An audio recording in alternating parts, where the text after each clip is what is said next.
सबसे पहले ये गंगा जल है हमने लिया है, इसके बाद ये देशी घी है गाय का, ये दही है, ये शहद है और ये गाय का दूध है और ये हमारा मिट्टी और गोबर का मिश्रण है। मिट्टी को हमने छन्नी से छान लिया और गाय का गोबर मैंने अपने दूध वाले से मंगाया था, क्योंकि मैं पूरी तरीके से ही प्राकृतिक तरीके से अपने गणपति को अपने हाथों से अपने पूरे भाव से प्यार से बनाना चाहती थी। इसलिए मैंने अपने जो दूध वाले भैया आते हैं उनसे मैंने मिट्टी भी शुद्ध मंगवाई खेत में से और गाय का गोबर भी मंगवाया। और ये शुद्ध गंगा जल है, गाय का देसी घी है, दही है वो भी गाय के दूध का ही है, शहद है और ये भी गाय का दूध है। और ये तांबा सबसे शुद्ध माना जाता है प्रकृति में और इसी तांबे की थाली पर मैं अपने गणेश जी को स्थापित करूंगी। तो आइए गणेश जी बनाना शुरू करते हैं। सबसे पहले ये मैंने मिट्टी और गोबर को अच्छी तरह इसमें मैंने गंगा जल से गूंदा है। ये देखिए थोड़ा सा हम आपको और करके दिखाते हैं। ये गंगा जल से मैंने इस गंगा जल और थोड़ा सा पानी मिला के मैंने अच्छे से इसको गूंद दिया। पहले आप इसको मिट्टी को गोबर के साथ मिला लीजिए, जितना वो गीला हो जाता है उतनी उसके बाद ही पानी डालिएगा, वरना मिट्टी गीली हो जाएगी तो फिर आपका शेप देने में आपको दिक्कत होगी। और इसको शुद्ध बनाने के लिए इसमें ये देशी घी थोड़ा सा डालेंगे, उसके बाद दही डालेंगे। मैंने इसमें मिला के रखा है इस मिट्टी में, इसलिए बस आपको दिखाने के लिए हम इसमें थोड़ा थोड़ा और डाल रहे हैं। दही डालेंगे, शहद मैंने इसमें पहले से डाल के रखा है, शहद डालेंगे 2 चम्मच और गाय का दूध से मैंने इसको घोला था।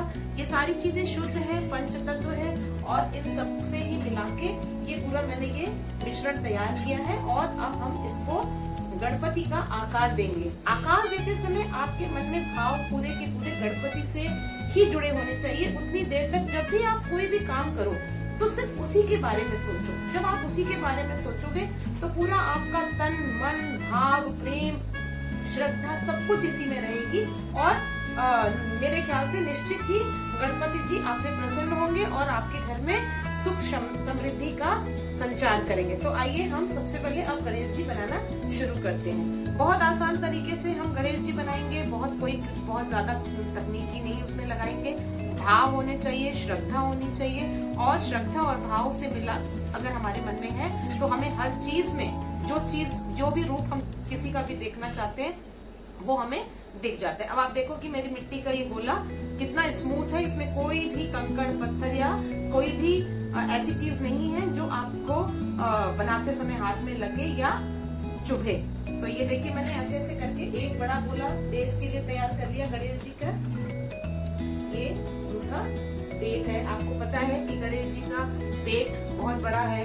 गणेश जी के पीछे आपको पता है गणेश जी के जितना भी अंग है, सूंड से लेके और कान, उनका पेट, उनके हाथी दांत, उनका चूहा जो है वो भी कुछ ना कुछ संदेश हम लोगों को देता है। तो आप जब तक गणेश जी के को ये मिट्टी से रूप आप दिलाएंगे उतनी देर में आप तब तक गणेश जी के ही बारे में सोचते रहिएगा। जैसे मैं तो गणेश अथर्वशीष पढ़ने जा रही हूँ। आप में से कितने लोग गणेश अथर्वशीष जानते हैं मुझे नहीं पता, लेकिन मुझे गणेश अथर्वशीष याद है तो मैं कोशिश करूंगी कि उतनी देर तक मैं गणेश अथर्वशीष ही का पाठ करती रहूं। तो मैं शुरू करने जा रही हूँ गणेश अथर्वशीष।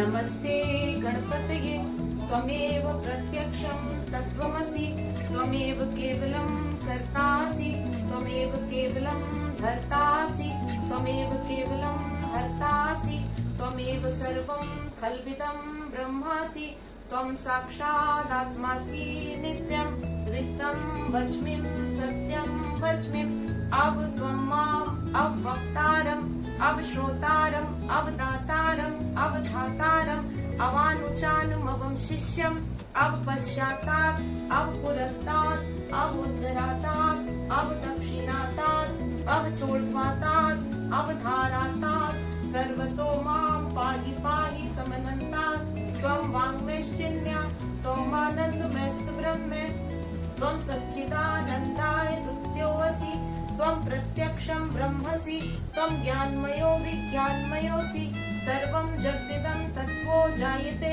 सर्वं जगदिदं तत्तिष्ठति गच्छति, सर्वं जगदिदं त्वयि लयमेष्यति, सर्वं जगदिदं त्वयि प्रत्येति, त्वं भूमिरापो अनिलो नीलो नभः, त्वं चत्वारि वाक्पादानि, त्वं गुणत्रयातीतं, त्वं कालत्रयातीतं, त्वं देहत्रयातीतं, त्वं मूलाधार स्थितो असि नित्यं, त्वं शक्तित्रयात्मकः, त्वं योगिनो ध्यायन्ति नित्यं, त्वं ब्रह्मास्त्वं विष्णुस्त्वं रुद्रस्त्वं इंद्र, त्वं अग्निस्त्वं वायुस्त्वं सूर्यस्त्वं चन्द्रमास्त्वं ब्रह्म भूर्भुवः सर्वं, गणादिपूर्वमुच्चार्य वर्णादि तदनन्तरम्, अनुस्वारः परतरम्, अर्धेन्दुलसितं तारेण रिक्तम्, एतत्मेव मनुस्वरूपम्, गकारं पूर्वरूपम्, अकारो मध्यरूपम्, अनुस्वारः शान्तिरूपम्, बिन्दुरुद्धरूपं नादः, सन्धानं संहिता सन्धि, शेषा गणेश विद्या, गणक ऋषि निश्चित गायत्री छन्दः, गणपतिर्देवता, ओम गं गणपते नमः, एकदन्ताय विद्महे वक्रतुण्डाय धीमहि तन्नो दन्ती प्रचोदयात्, एकदन्तं चतुर्हस्तं पाशमाङ्कुशधारिणं, रदं च वरदं हस्ते बिभ्राणं, मूषकध्वजं रक्तं लम्बोदरं, शूर्पकर्णकं रक्तवाससं, रक्तगन्धानुलिप्ताङ्गं, रक्तपुष्पे सुपूजितं, भक्तानुकम्पिनं देवं, जगत्कारणं अच्युतं, आविर्भूतं च सृष्ट्यादौ प्रकृते पुरुषात् परम्, एवं ध्यायति यो नित्यं सा योगी योगिनावरा, नमो व्रातपतये नमो गणपतये नमः प्रमदपतये, नमस्ते लंबोदराय एकदन्ताय विघ्ननाशिने शिवसुताय श्रीवर्धमूर्ते नमो नमः, साक्षात् श्री आदि शक्ति माता जी श्री निर्मला देवी नमो नमः। ये था गणेश अथर्वशीष, जिसको पढ़ते समय मैंने गणेश जी को कहा कि ये मूर्ति बनाते बनाते पूरा ध्यान किया। अब थोड़ा सा वक्त लगेगा इसको सूखने में, और अभी ये आधी है, इसके बाद हम इनके हाथ बनाएंगे और फिर चूहा बनाना बिल्कुल नहीं भूलेंगे। और ये सारी चीजें हम मिट्टी से और गोबर की इन्हीं चीजों से बना रहे हैं, ताकि इनका विसर्जन जब हम करेंगे तो मिट्टी और गोबर और पंच तत्व में ही पंचतत्व विलीन हो जाए और हमारे पर्यावरण पर इसका कोई भी बुरा असर ना पड़े। तो कोशिश करिए आप लोग भी कि चाहे टेढ़े चाहे मेढ़े, भगवान भाव को देखते हैं, भक्ति को देखते हैं, भगवान रूप और ये सब नहीं देखते हैं। भगवान देखते हैं कि आपके अंदर भाव कैसे है। अपने भाव को आप पूरा श्री गणेश जी के चरणों में समर्पित करके और आप गणेश जी बनाने का प्रयास करें। निश्चय ही आपसे आपके भगवान जरूर प्रसन्न होंगे और आपके घर में सुख शांति समृद्धि उत्तम स्वास्थ्य का निवास रहेगा। तो ये अब देखिए, अब हमारे गणेश जी के हाथ भी बन गए हैं और पैर भी बन गए हैं, और ये देखिए धीरे धीरे एक आकार गणेश जी लेते जा रहे हैं। ठीक है, ठीक है। अब ये थोड़ी सी मिट्टी अभी गीली है, तो ऐसा नहीं है कि एकदम तुरंत ही अभी ही बन जाएंगे, लेकिन हाँ, लेकिन आपको ये शेप दिखाई दे रहा होगा। मैंने आपको बनाने का तरीका बता दिया, क्या क्या कैसे कैसे मिलाया गया है वो सब मैंने आपको बता दिया। अब इसके आगे जब ये मिट्टी थोड़ी सी सूखेगी तो हम इसको और अच्छे से शेप दे देंगे, क्योंकि अभी एकदम गीली है। अगर हम इसके ऊपर और वो लगाते जाएंगे तो ये मिट्टी एकदम से नीचे बैठ जाएगी। तो इतना आकार देने के बाद इसको आप छोड़ दीजिए, और उसके बाद जब ये सूख जाए सुबह तक, तो इसको थोड़ा सा और शेप देके फिर इसके आगे का हम श्रृंगार और वो सारी चीजें इसके आगे का प्रोसीजर करेंगे। तो इसके आगे की वीडियो हम कल बनाएंगे, और आज तक के लिए आप स्टेप वाइज चलिए ताकि आपको भी परेशानी ना हो। एक ही दिन में बनाने का प्रयास मत करिएगा, क्योंकि मिट्टी गीली है, गोबर भी गीला होता है, तो वो फिर एकदम से एकदम नीचे मिट्टी बैठ जाएगी। तो ये देखिए, एक मोटा मोटा तो आपको शेप नजर आने ही लगा होगा श्री गणेश जी का, और अभी इसमें मोदक बनेंगे, मूषक बनेंगे, और सब कुछ वो चीजें होंगी जो गणेश जी को प्रिय है। ठीक है, तो ये एक आपको दिख रहा है। इसके बाद का, इसके आगे ये अब हम सूखने के लिए रख दे रहे हैं और बाकी काम हम जब ये मिट्टी सूख जाएगी तब करेंगे। अब हमने देख लिया था कि हमने एक बॉडी का बेस बना लिया था, बॉडी का बेस, शरीर का एक बेस बन गया। अब ये देखिए ये हाथ हो गए। अब आपने देखा होगा कि एक गणेश जी का एक हाथ जो होता है वो आशीर्वाद वरद मुद्रा में होता है और एक हाथ में उनके कटोरे में, उनके हाथ में एक कटोरा होता है और कटोरे में लड्डू होता है। तो ये देखिए मैंने कटोरा कैसे बनाया। ये आप थोड़ी सी मिट्टी ले लो और उसको अपने हल्का सा पानी लगाना, नहीं मिट्टी गीली हो जाएगी, या अगर मिट्टी गीली है तो पानी मत लगाइए, आप मत लगाइए। और ये इस तरीके से एक आप कटोरा बना लीजिए और कटोरे को धीरे से गणेश जी के हाथ पे रख दीजिए। ये देखिए मैंने कटोरा ये रख दिया। अब इसमें हम छोटे छोटे यही मिट्टी से ही छोटे छोटे लड्डू बनाएंगे। हम तो चाहेंगे कि गणेश जी हमारे घर में अच्छे लड्डू लेके आए, लेकिन अब हमने तो गणेश जी को, आपको पता है गणेश जी को मिट्टी और इन सब चीजों से बहुत प्यार है। तो ये हमारे मूलाधार चक्र के स्वामी भी हैं जो हमें धरती से जोड़ के रखते हैं। तो ये देखिए, इसलिए मैं इनके लिए ये प्यार से मिट्टी और इन सब से, ये देखिए ये हो गए 4 लड्डू। मोदक प्रिय मृदु मंगल गाता।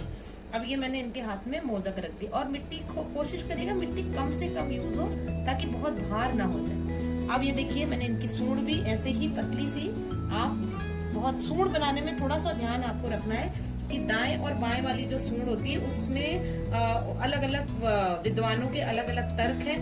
तो आप उसको अपने हिसाब से जो भी आपको सही लगता हो उस हिसाब से एक पतली सी ऐसे सूंड बनाइए, ऊपर चपटी और नीचे पतली। और बाएं या दाएं का जो भी एक डिस्क्रिप्शन है उसको आप देख के, और ये देखिए मैंने तो बाएं और दाएं का झगड़ा ही नहीं रखा, मैंने तो सीधी सी सूंड बना के धीरे से इसको चिपका दिया। ठीक है, फिर ये देखिए एक दंत, ये मैंने एक दंत भी इनका ये बनाया। आपको वो कहानी पता होगी, नहीं पता है तो आप जानने की कोशिश करिएगा कि एक दंत क्यों कहा जाता है गणेश जी को। ये हो गया एक दंत और ये इनके हाथों में हो गए मोदक। अब ये हम वरद हस्त का एक वो बना रहे हैं कि ये आपको आशीर्वाद देने की मुद्रा में गणेश जी रहे। तो ये सब देखिए मिट्टी से ही हम शेप देके और धीरे धीरे हल्का सा पानी इसलिए लगा रहे हैं ताकि ये इसके ऊपर चिपक जाए। ये देखिए अब ये मिट्टी हल्की है, गीली है, तो इसको थोड़ा सा टाइम लगेगा सूखने में। और जब हल्का सूख जाएगा तब अगर आप चाहें तो इसके ऊपर कलर करें, और अगर आपको लगता है कि नहीं यही मिट्टी का रंग ही ओरिजिनल स्वरूप में ही हम गणेश जी को अपने रखेंगे तो आप इनको गणेश जी को ओरिजिनल स्वरूप में भी रख सकते हैं। फिर बात वही आ जाती है प्यार की, श्रद्धा की, भाव की। ये देखिए गणेश जी के इस हाथ से आपको आशीर्वाद मिल रहा है। आप चाहें तो लड्डू का कटोरा इस हाथ पे भी रख सकते हैं और दाहिने हाथ से वो आपको आशीर्वाद दे रहे हैं। ये वैसे मैंने गलत किया है, मुझे कटोरा इधर रखना चाहिए था इस हाथ पे, और दाहिने हाथ से गणेश जी हम लोगों को आशीर्वाद दे रहे हैं। तो कोई नहीं, हम ये कटोरा उठा के इधर रख लेते हैं। गलतियां तो हो जाती हैं, लेकिन ये देखिए अब हमने इसमें यहाँ रख दिया। अब हम इस गीली मिट्टी का देखो, जैसे ये कहा जाता है ना बच्चे और गीली मिट्टी दोनों एक जैसे ही हैं। अगर शुरू में ही उनको जो शेप दे दोगे तो वो शेप उनका बन जाता है। ऐसे ही हमारे छोटे प्यारे बच्चे होते हैं कि जो बचपन में हम उनकी आदतें डाल देते हैं वही आदत उनकी बड़े होने तक हो जाती है। अब ये देखिए मैंने गलती सुधार ली अपनी। अब ये देखिए गणेश जी का ये आशीर्वाद देने वाला रूप हो गया और इस हाथ में उनके लड्डू आ गए। अब ये रहा इनका मुकुट जो मैंने बनाया है। अब देखिए कितने अच्छे आसान तरीके से, वैसे बहुत ज्यादा मिट्टी से अगर आप रखोगे तो ये दबता जाएगा। अब मैंने ये जो मुकुट का रूप दिया है, ये देखिए मैंने जरा सी हाथ में, क्योंकि मिट्टी सूख रही थी इसलिए मैंने बहुत थोड़ा सा ये देखो मिट्टी लिया, और मिट्टी को आप क्या करो ऐसे कटोरे जैसे फिर बना दो, थोड़ा तिकोना कटोरा बनाओ। नहीं तो आप अपनी इस फिंगर के ऊपर इसको ऐसे, जैसे हम लोग मेहंदी लगाते हैं लेडीज अपने हाथ में ऐसे मेहंदी लगाते हैं, इसको आप थोड़ा सा शेप दे दो तिकोना सा और इसको ऐसे खींच के निकालो। ये देखो ये पोली है, ये ज्यादा मिट्टी नहीं है। और इनको अगर चाहो तो बाद में भी आप रख सकते हो, इसको अलग बना के आप रख लो, और जब ये सूख जाएंगे गणेश जी का, ये थोड़ा सा मिट्टी हार्ड हो जाएगी, तब भी आप इसको ऊपर ऐसे मुकुट को यहाँ पे ऐसे रख सकते हैं गणेश जी के मुकुट को, और इसको डेकोरेट हम बाद में भी कर देंगे।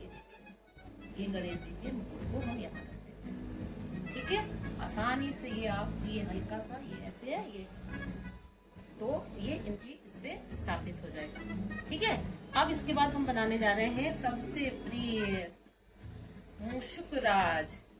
अब मुशुकराज कैसे बनेंगे, बहुत आसान है मुशुकराज बनाना। तो छोटी सी मिट्टी ली थोड़ी सी, और मुशुकराज की ये बना दी हमने पूंछ। किसी एक मिट्टी से ही हम पूरे उनकी बॉडी का शेप दे देंगे। पतली सी इनकी पूंछ को हम, मुशुकराज तो जरूर होने चाहिए। गणेश जी के साथ मुशुकराज नहीं होंगे तो फिर तो दिक्कत हो जाएगी। ये देखिए मुशुकराज की पूंछ। पानी ज्यादा, देखो मैंने आपसे बोला है पानी हल्का रखना, जरा सा भी पानी ज्यादा होगा तो मिट्टी गीली हो जाएगी और फिर आपको उसको शेप देने में बहुत थोड़ी सी दिक्कत आएगी। अब ये लो मुशुकराज की पूंछ, भाई मुशुकराज। ओ माय फ्रेंड गणेशा तू रहना साथ हमें, ओ माय फ्रेंड। ये देखिए ये बन गया। और ये मुशुकराज को हम गणेश जी के बगल में ही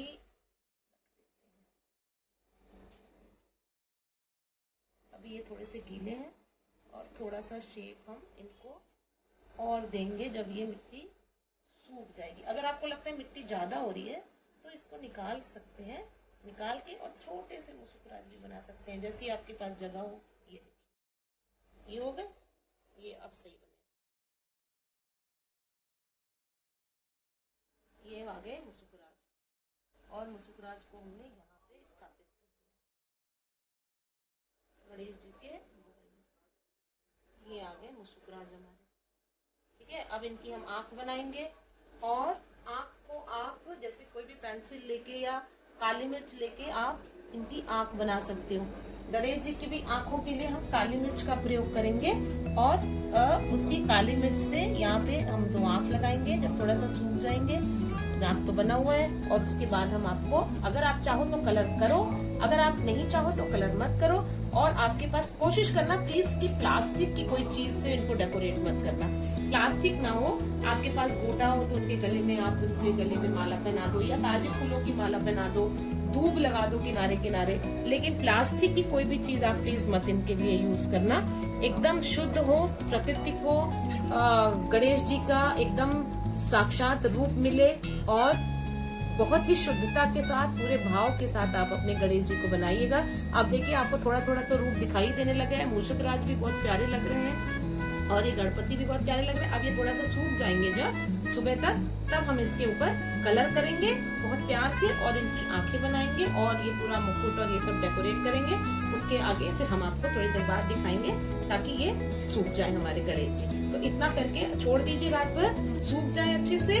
जब आपको लगे कि हाँ ये अच्छे से सूख गए, कलर अब इनके ऊपर दिख जाएगा, तब फिर आप दोबारा इसके ऊपर आगे इनको सजावट का काम इनका शुरू करिएगा। तब तक के लिए अब आप इसको छोड़ दीजिए, सूखने दीजिए, कहीं अच्छी जगह रख दीजिए, ताकि ये हिले ना और इनमें हवा लगती रहे और ये मूर्ति सूख जाए।